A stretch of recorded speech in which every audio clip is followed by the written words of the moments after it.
BNP সংস্কারের বিপক্ষে নয়, বরং সংবিধানকে সমুন্নত রেখে সংসদীয় পদ্ধতির মাধ্যমে সকল সংস্কার কার্যক্রম পরিচালনার পক্ষে বলে মন্তব্য করেছেন জাতীয় সংসদের হুইপ এম রুহুল কুদ্দুস তালুকদার দুলু।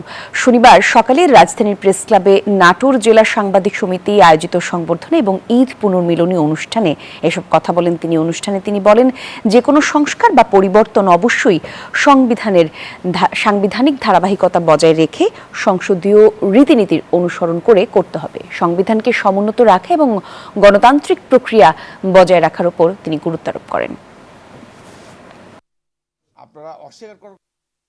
আমরা চাই এই গণতন্ত্রকে যে কোনোভাবে হোক বাঁচিয়ে রাখতে হবে। আজকে আমরা মনে করি এই গণতন্ত্র, এই সংসদকে বাঁচিয়ে রাখতে হবে দেশের মানুষের জন্য।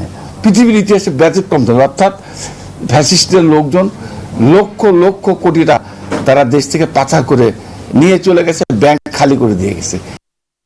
Bashundhara public school and college 2026 শিক্ষাবর্ষে ভর্তি চলছে।